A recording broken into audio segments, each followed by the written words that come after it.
ನಾನು ವಿಜಯಕ್ಕಾಗಿ ದೇವರ ಅಭಿಷೇಕ ಹೊಂದಿರುವೆನು. ನಾನು ಯೆಶಾಯ 45:1 ಘೋಷಿಸುತ್ತೇನೆ.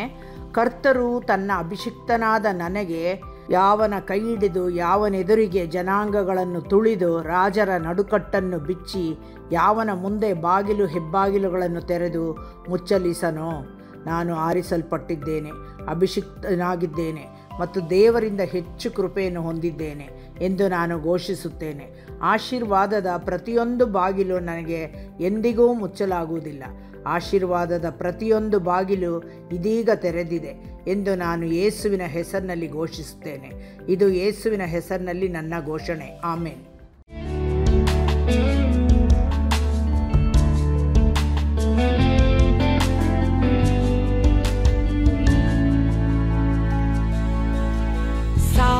ಸಾವಿರ ಶುಭವು ಅನುದಿನ ನನ್ನಾವರಿಸಲು ಕೃಪೆಯು ಕರುಣೆ ಪ್ರೀತಿಯ ತೋರಿರುವೆ. ಸಾವಿರ ಶುಭವು ಅನುದಿನ ನನ್ನಾವರಿಸಲು ಕೃಪೆಯು ಕರುಣೆ ಪ್ರೀತಿಯ ತೋರಿರುವೆ. ಒಳ್ಳೆಯ ಎಬಿನೇಸರಾಗಿ ನನ್ನ ನಡೆಸುತ್ತಲಿರುವೆ.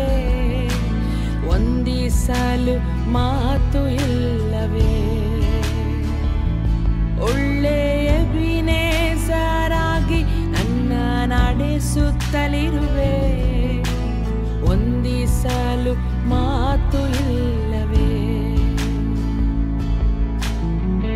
ನಾನಿನಗೆ ಬೋಧಿಸಿ ನೀ ನಡೆಯಬೇಕಾದ ಹಾದಿಯನ್ನು ತೋರಿಸುವೆನು. ನಿನ್ನ ಮೇಲೆ ನನ್ನ ದೃಷ್ಟಿಯನ್ನಿಟ್ಟು ನಿನಗೆ ಆಲೋಚನೆ ಹೇಳುವೆನು. ನಿಮ್ಮ ವಾಕ್ಯವನ್ನು ಹೇಳುವಾಗೆಲ್ಲ ನನ್ನ ಆತ್ಮವು ಬಲಗೊಂಡಿತು. ಇದುವರೆಗೂ ಕಾದ ಎಬಿನೇಸರ್, ಇನ್ನು ಮುಂದೆಯೂ ನೀ ಕಾಯಲು ಶಕ್ತನಾಗಿದ್ದೆ. ನಾವು ಯಾವುದಕ್ಕೂ ಚಿಂತಿಸುವುದಿಲ್ಲ, ನಿನ್ನಲ್ಲಿ ನಾವು ವಿಶ್ರಮಿಸುತ್ತೇವೆ. ಹಗಲು ഇരുಳು ಎಲ್ಲ ಸಮಯಗಳಲ್ಲಿ ನನ್ನ ನಡೆಸುವ ನಿನ್ ಕರಗಳನ್ನ ಕಂಡೆ. ಅಗತ್ಯ ಹೆಚ್ಚುವಾಗ ಸಿಲುಕಿಕೊಳ್ಳದೇನ ಸಹಾಯ ಮಾಡುವ ಕರಗಳನ್ನ ಕಂಡೆ. ಎಲ್ಲ ಇಕ್ಕಟ್ಟಿನಲ್ಲೂ ನಾ ಬೀಳದೆ ಕಾಯುವ ಒಳ್ಳೆ ಪ್ರಿಯ ಕರ್ತನೇ. ಎಲ್ಲ ಇಕ್ಕಟ್ಟಿನಲ್ಲೂ ನಾ ಬೀಳದೆ ಕಾಯುವ ಒಳ್ಳೆ ಪ್ರಿಯ ಕರ್ತನೇ. ಸಾವಿರ ಶುಭವು ಅನುದಿನ ನನ್ನಾವರಿಸಲು ಕೃಪೆಯು ಕರುಣೆ ಪ್ರೀತಿಯ ತೋರಿರುವೆ. ಸಾವಿರ ಶುಭವು ಅನುದಿನ ನನ್ನಾವರಿಸಲು ಕೃಪೆಯು ಕರುಣೆ ಪ್ರೀತಿಯ ತೋರಿರುವೆ.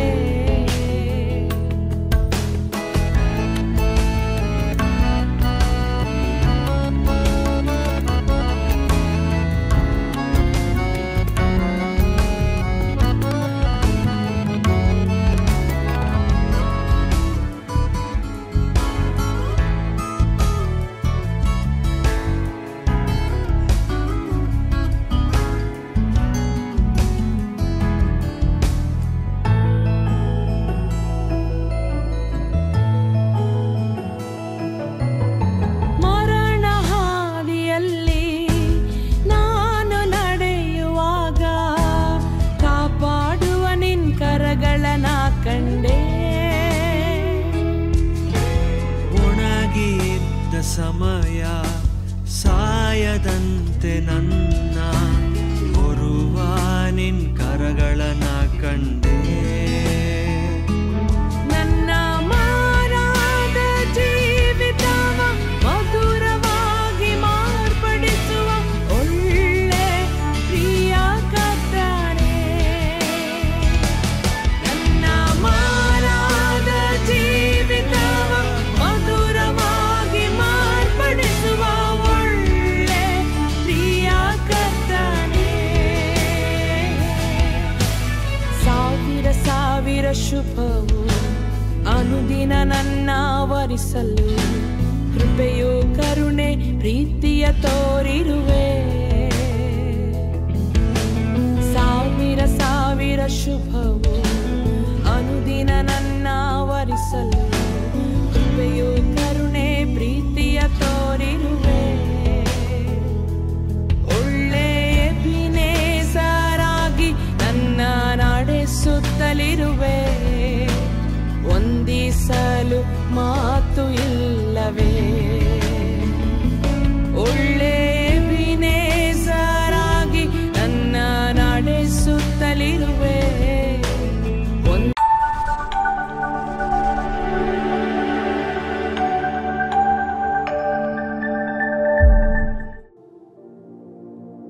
Praise the Lord. ದೇವರ ನಾಮಕ್ಕೆ ಸ್ತೋತ್ರವಾಗಲಿ. What a joy to come to your home with the word of God. ದೇವರ ವಾಕ್ಯವನ್ನು ಹಿಡಿದು ನಿಮ್ಮ ಮನೆಗೆ ಬರುವಂತದ್ದು ಎಷ್ಟು ಉಲ್ಲಾಸಕರವಾಗಿದೆ. Jesus loves each one of you. ಯೇಸು ನಿಮ್ಮ ಪ್ರತಿಯೊಬ್ಬರನ್ನ ಪ್ರೀತಿಸುವವನಾಗಿದ್ದಾನೆ.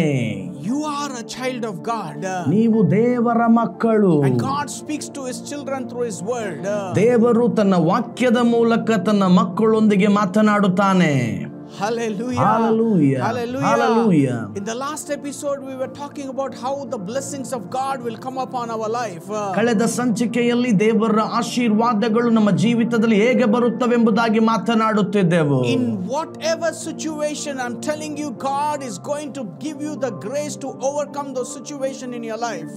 ನಿಮ್ಮ ಜೀವಿತದ ಸನ್ನಿವೇಶವು ಎಂತದ್ದೇ ಆಗಿದ್ದರೂ ದೇವರು ನಿಮಗೆ ಅದನ್ನ ಜಯಿಸಿ ಬರಲಿಕ್ಕೆ ಕೃಪೆ ಕೊಡುತ್ತಾನೆ. Today, whatever you are going through in your life, ಈ ದಿನದಲ್ಲಿ ನೀವು ಏನೇ ವಿಷಯಗಳ ಮಧ್ಯದಲ್ಲಿ ಹಾದು ಹೋಗುತ್ತಿರಬಹುದು. arise, shine, for your light has come.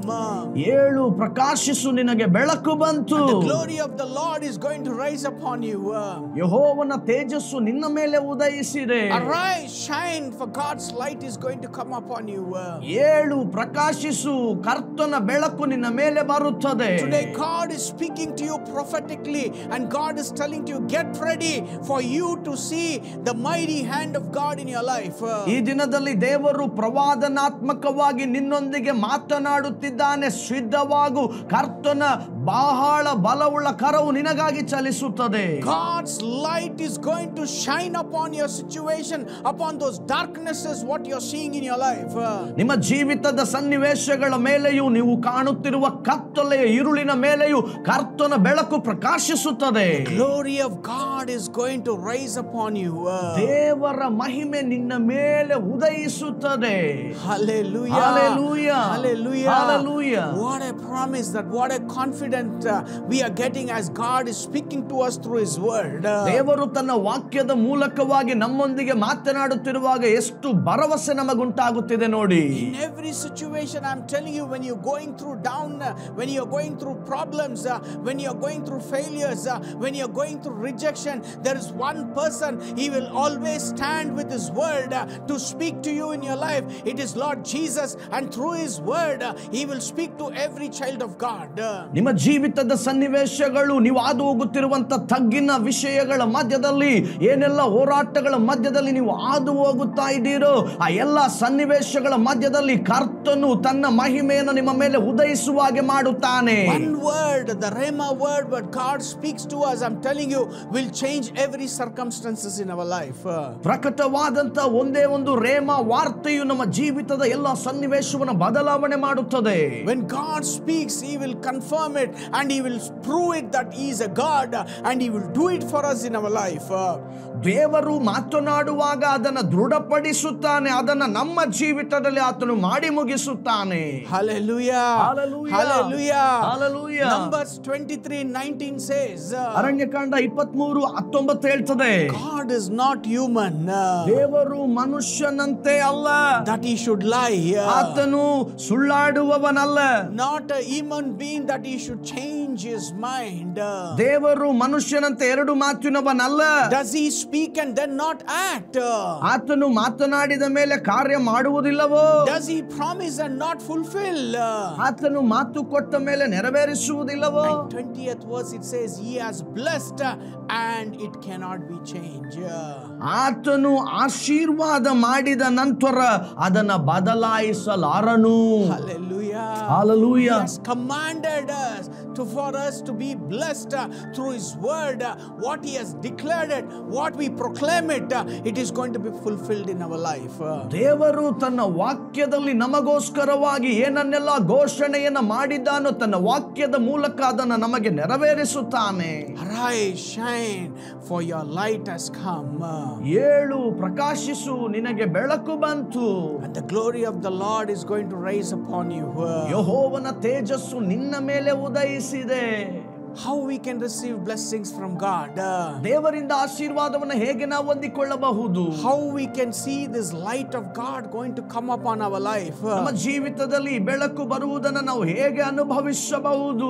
How we are going to see the glory of God is going to manifest in our life? ನಮ್ಮ ಜೀವಿತದಲ್ಲಿ ದೇವರ ಮಹಿಮೆಯು ಪ್ರಕಟವಾಗುವುದನ್ನು ಹೇಗೆ ನೋಡಬಹುದು? I spoke about so many things and I want to recap about it. First things, blessings comes in our life when we walk in the fear of the Lord. ಅನೇಕ ವಿಷಯ ಅಂಶಗಳನ್ನು ಮಾತನಾಡಿದ್ದೇವೆ. ಆಶೀರ್ವಾದವನ್ನು ಹೊಂದಿಕೊಳ್ಳಲಿಕ್ಕೆ ಮೊದಲನೆಯ ಅಂಶ ಯಾವುದೆಂಬುದಾಗಿ ನೋಡುವಾಗ ದೇವರ ಭಯದಲ್ಲಿ ನಡೆಯುವವರಾಗಿರಬೇಕು. When we have that fear of God, God will bless us, because Job had that fear and he was able to see double portion of blessings in his life.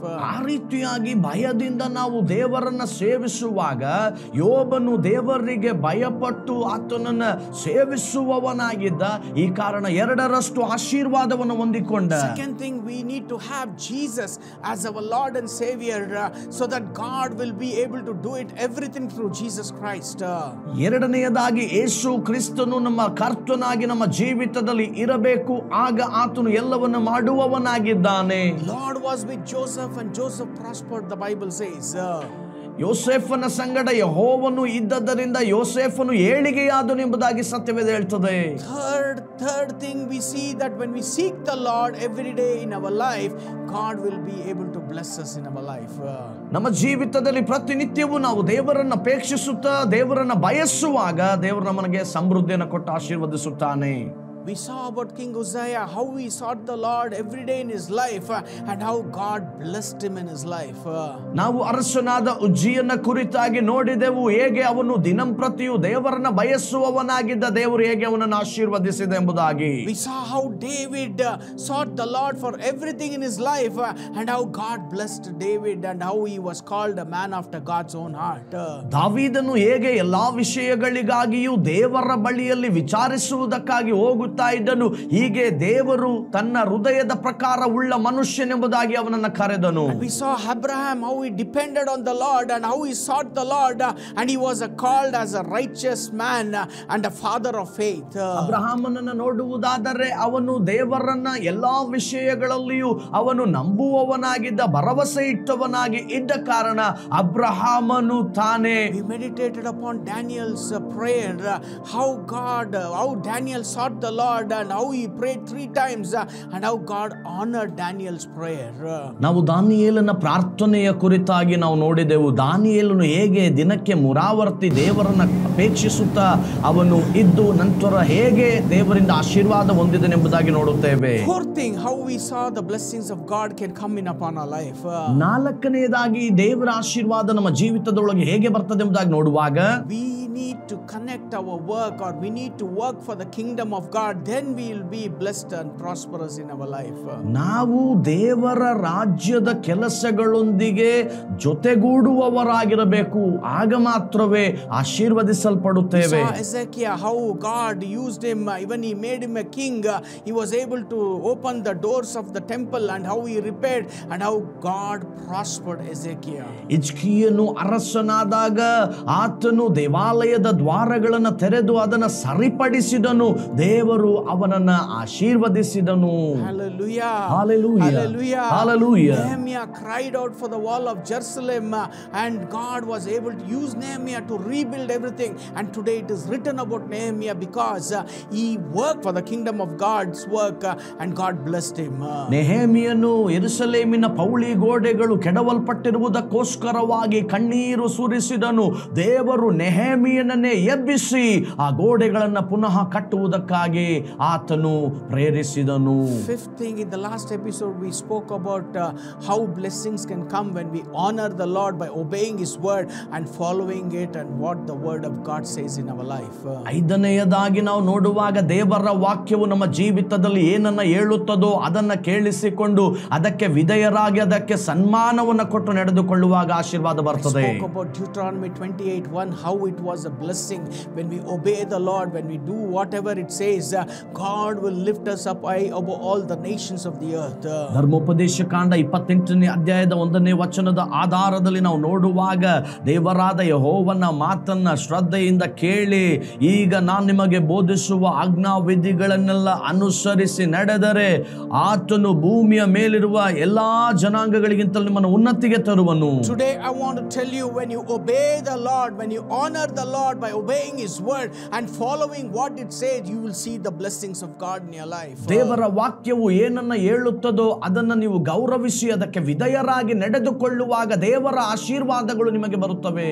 Proverbs chapter 3 verses 1 and 2 says, ಜ್ಞಾನೋಕ್ತಿಗಳು 3ನೇ ಅಧ್ಯಾಯ 1-2ನೇ ವಚನ ಹೇಳ್ತದೆ, My son, do not forget my teachings, ಕಂದಾನನ ಉಪದೇಶವನ್ನ ಮರೆಯಬೇಡ, but keep my commandments in your heart, ನನ್ನ ಆಜ್ಞೆಗಳನ್ನ ಮನಪೂರ್ವಕವಾಗಿ ನಡೆಸು, for they will prolong your life many years and bring you peace and prosperity here. ಅವು ನಿನ್ನ ದಿನಗಳನ್ನು ಹೆಚ್ಚಿಸಿ ನಿನ್ನ ಆಯುಷ್ಯವನ್ನು ವೃದ್ಧಿಗೊಳಿಸಿ ನಿನಗೆ ಸುಕ್ಷೇಮವನ್ನುಂಟು ಮಾಡುವವು.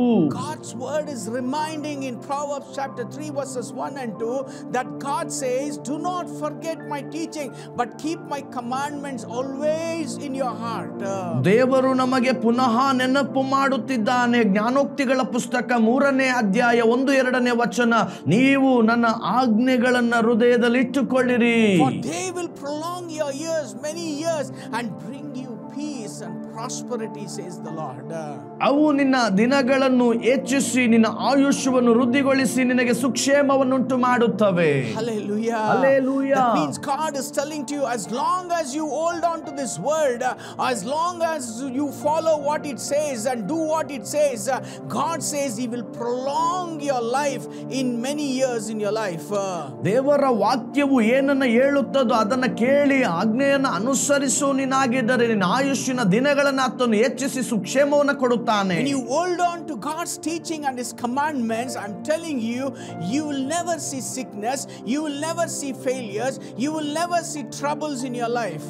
ನೀವು ದೇವರ ಉಪದೇಶವನ್ನು ಆತನ ಆಜ್ಞೆಗಳನ್ನು ನೀವು ಕೈಗೊಂಡು ನಡೆಯುವಾಗ ನೀವು ರೋಗವನ್ನ ನೋಡುವವರಾಗುವುದಿಲ್ಲ, ಸೋಲುಗಳನ್ನು ನೋಡುವವರಾಗುವುದಿಲ್ಲ. God says He will bring peace and prosperity in our lives. ದೇವರು ಹೇಳುತ್ತಾನೆ ಆತನು ಸಮಾಧಾನವನ್ನು ಸಮೃದ್ಧಿಯನ್ನು ಬರಮಾಡುತ್ತಾನೆ. Today I want to tell you, ಇಂದು ನಾನು ನಿಮಗೆ ಹೇಳ್ತೇನೆ, so many promises God has given to us to hold on to it and to follow what the word of God says.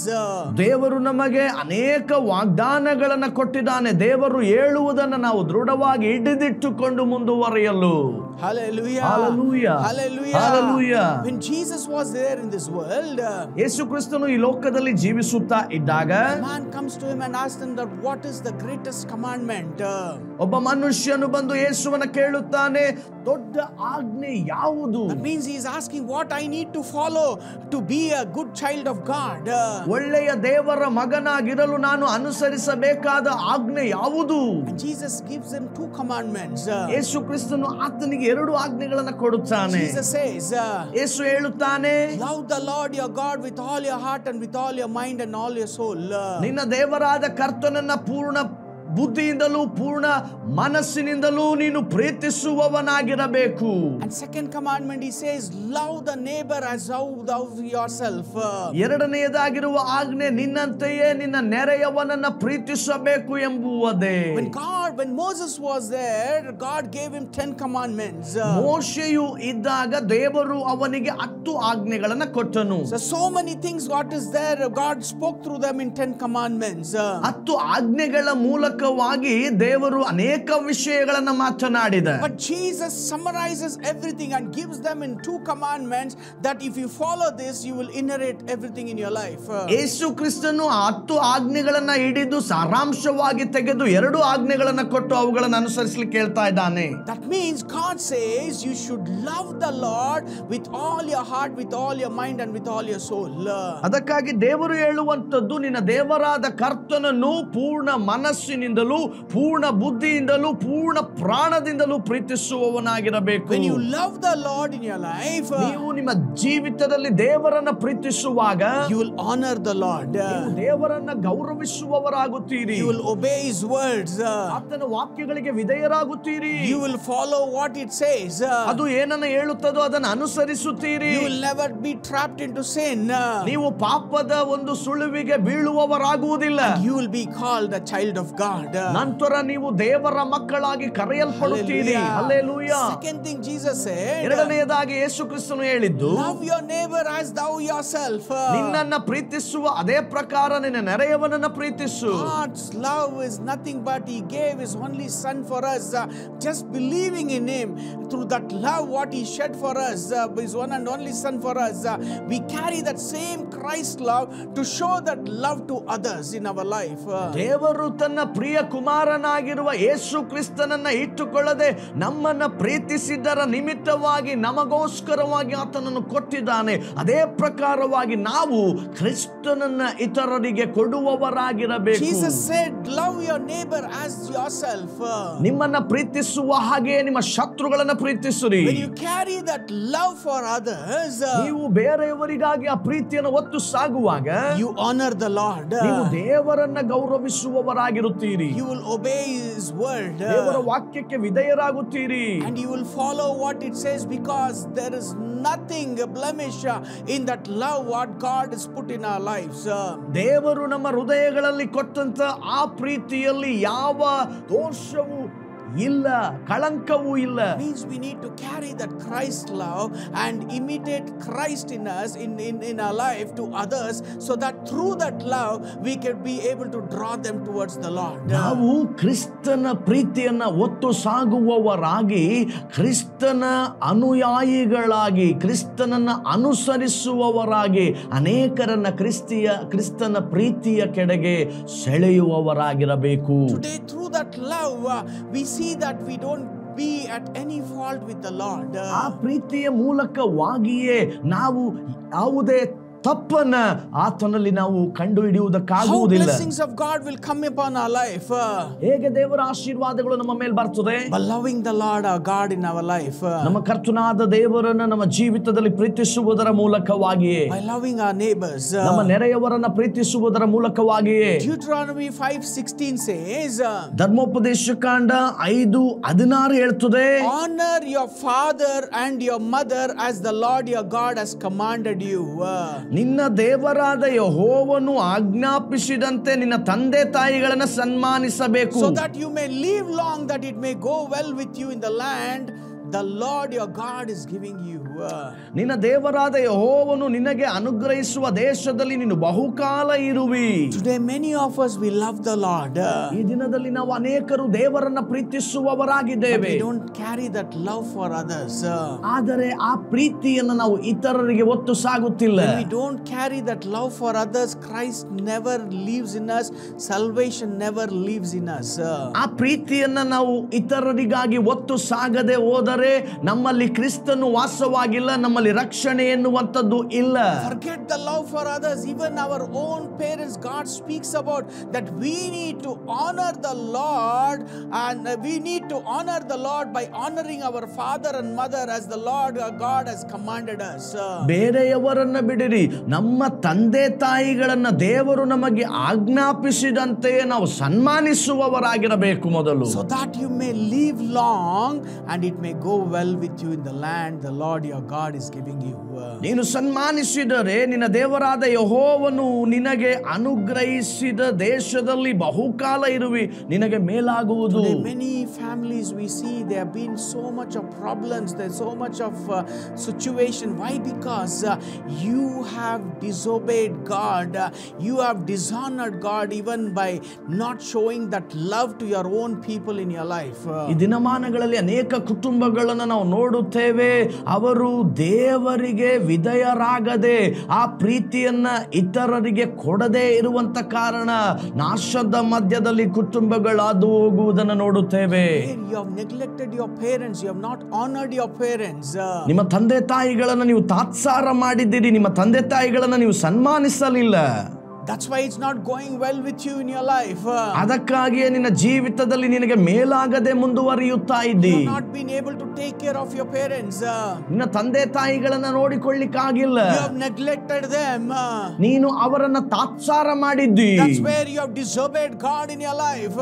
ಅದರ ಮೂಲಕವಾಗಿಯೇ ನೀ ದೇವರಿಗೆ ಅವಿಧೇಯನಾಗಿದ್ದಿ. Imagine your parents, how much their hard work they did. They took care of you, they fed you, they gave you education, they took care of everything. But today you have neglected your parents in your life. ನೆನಪು ಮಾಡಿಕೊಂಡು ನೋಡು, ನಿನ್ನ ತಂದೆ ತಾಯಿಗಳು ನಿನಗೋಸ್ಕರವಾಗಿ ಎಷ್ಟು ಕಷ್ಟಪಟ್ಟಿದ್ದಾರೆ, ನಿನಗೆ ಆಹಾರವನ್ನು ಕೊಟ್ಟಿದ್ದಾರೆ, ನಿನಗೆ ಎಲ್ಲವನ್ನ ಬಯಸಿದ್ದನ್ನ ಕೊಟ್ಟಿದ್ದಾರೆ. ಈ ದಿನ ನೀನು ಅವರನ್ನ ತಾತ್ಸಾರ ಮಾಡಿದ್ದಿ. Sunday after Sunday you go to church, but your worship to God is vain because you have disobeyed God by not honoring your father and mother. ಪ್ರತಿ ಭಾನುವಾರ ಆರಾಧನೆಗೆ ತಪ್ಪದೆ ಹೋಗುತ್ತಿ. ಇಗೋ ಇಲ್ಲಿ ನೀನು ತಂದೆ ತಾಯಿಗಳನ್ನ ಸನ್ಮಾನಿಸದೆ ಇರುವಂತ ಕಾರಣ ನಿನ್ನ ಆರಾಧನೆ ವ್ಯರ್ಥವಾಗಿದೆ. When you have disobeyed God, when you have dishonored your father and mother, that's why you are not being able to see blessings in your life and you are seeing failure after failure. ನಿನ್ನ ದೇವರಾದ ಕರ್ತನ ಆಜ್ಞೆಗೆ ಅವಿಧೇಯನಾಗಿ ನಂತರ ತಂದೆ ತಾಯಿಗಳಿಗೆ ಅಗೌರವವಾಗಿ ನಡೆದುಕೊಂಡಂತ ಕಾರಣದಿಂದ ನೀನು ಆಶೀರ್ವಾದಗಳ ನೋಡ್ಲಿಕ್ಕೆ ಆಗುತ್ತಾ ಇಲ್ಲ. Don't forget the Lord's teachings or His commandments in your life. ದೇವರ ಉಪದೇಶವನ್ನು, ದೇವರು ಕೊಟ್ಟ ಆಜ್ಞೆಗಳನ್ನು ನಿನ್ನ ಜೀವಿತದಲ್ಲಿ ನೀನು ಮರೆಯಬೇಡ. Today go and reconcile with your parents because that is what God expects you to honor Him by obeying His word and following what it says. Honor your father and mother in your life so that it will go well with you in your life. ಹಿಂತಿರುಗಿ ನಿನ್ನ ಮನೆಗೆ ಹೋಗಿ ನಿನ್ನ ತಂದೆ ತಾಯಿಗಳ ಜೊತೆಯಲ್ಲಿ ಸಂಧಾನವಾಗು. ಅದನ್ನೇ ದೇವರು ಬಯಸುವವನಾಗಿದ್ದಾನೆ. You honor the Lord, everything will be blessed in your life. ದೇವರನ್ನ ನೀನು ಗೌರವಿಸುವಾಗ ನಿನ್ನ ಜೀವಿತದ ಎಲ್ಲಾ ಹಂತಗಳು ಆಶೀರ್ವದಿಸಲ್ಪಡುತ್ತವೆ. Check your life. ಇಂದು ನಿನ್ನ ಜೀವಿತವನ್ನ ಪರಿಶೋಧನೆ ಮಾಡಿಕೋ. What is the way that you have dishonored God? ದೇವರಿಗೆ ಯಾವ ಯಾವ ವಿಧದಲ್ಲೆಲ್ಲ ಅಗೌರವವಾಗಿ ನಡೆದುಕೊಂಡಿದ್ದಿ? Have you neglected His word? ದೇವರ ವಾಕ್ಯಗಳನ್ನ ತಾತ್ಸಾರ ಮಾಡಿದ್ದೀಯೋ? Are you neglected your parents? ನಿನ್ನ ತಂದೆ ತಾಯಿಗಳನ್ನ ತಾತ್ಸಾರ ಮಾಡಿದ್ದೀಯೋ? Ask forgiveness from God and ask forgiveness and repent towards in the presence of God. ದೇವರ ಸಾನ್ನಿಧ್ಯದಲ್ಲಿ ತಂದೆ ತಾಯಿಗಳ ಬಳಿಯಲ್ಲಿ ಕ್ಷಮೆಯನ್ನ ಕೇಳಿ ಮಾನಸಾಂತರವನ್ನ ಒಂದು. Let's pray right now. ಈಗ ನಾವು ಪ್ರಾರ್ಥನೆ ಮಾಡೋಣ. Father, we thank you, Lord, for this beautiful day, Lord. ತಂದೆಯಾದ ದೇವರೇ, ಸುಂದರವಾದ ದಿನಕ್ಕಾಗಿ ನಿನಗೆ ಕೃತಜ್ಞತೆ ಸಲ್ಲಿಸುತ್ತೇವೆ. We heard your word to honor you, Abba Father, by obeying your word and to follow what it says, our Father. ದೇವರೇ, ನಿನ್ನ ಉಪದೇಶವನ್ನ ಕೇಳಿ ನಿನ್ನ ಆಜ್ಞೆಗಳಿಗೆ ವಿಧೇಯರಾಗುವ ಹಾಗೆ ನಿನಗೆ ನಾವು ಗೌರವವುಳ್ಳವರಾಗಿ ನಡೆದುಕೊಳ್ಳುವುದನ್ನು ಕಲಿಸಿದ್ದಿ. Word says, O God, that we need to honor our father and mother, O Father. ನಿನ್ನ ವಾಕ್ಯವು ಹೇಳಿಕೊಡುತ್ತದೆ ನಾವು ನಮ್ಮ ತಂದೆ ತಾಯಿಗಳನ್ನ ಗೌರವಿಸಬೇಕು ಎಂಬುದಾಗಿ. This is the commandment which you have given to us, O God. ದೇವರೇ, ಇದುವೇ ನೀನು ನಮಗೆ ಕೊಡಲ್ಪಟ್ಟಂತ ಆಜ್ಞೆ ಆಗಿರ್ತದೆ ಸ್ವಾಮಿ. Forgive us, O God. ನಮ್ಮನ್ನು ಕ್ಷಮಿಸು ಕರ್ತನೆ. We have neglected our parents in our life. ನಮ್ಮ ಜೀವಿತದಲ್ಲಿ ತಂದೆ ತಾಯಿಗಳನ್ನ ತಾತ್ಸಾರ ಮಾಡಿದ್ದೇವೆ. We want to honor your word, Abba Father. ನಿನ್ನ ವಾಕ್ಯವನ್ನು ನಾವು ಗೌರವಿಸಬೇಕು ಕರ್ತನೆ. Forgive us, O Lord Jesus. ನಮ್ಮನ್ನು ಕ್ಷಮಿಸು ಕರ್ತನಾದ ಯೇಸುವೆ. Cleanse us, O God. ನಮ್ಮನ್ನು ಶುದ್ಧೀಕರಿಸು ಕರ್ತನೆ. Teach us, O God, to obey your word, Abba Father. ನಿನ್ನ ವಾಕ್ಯಗಳಿಗೆ ವಿಧೇಯರಾಗುವುದನ್ನು ಕಲಿಸಿಕೊಡು ತಂದೆಯೇ. And follow what it says, O Father. ಅದೇನು ಹೇಳ್ತದೋ ಅದನ್ನ ಅನುಸರಿಸಲಿಕ್ಕೆ ನಮಗೆ ಸಹಾಯ ಮಾಡು. In Jesus' name. ಯೇಸುವಿನ ನಾಮದಲ್ಲಿ ತಂದೆಯೇ, amen. Amen. Amen. Honor the Lord.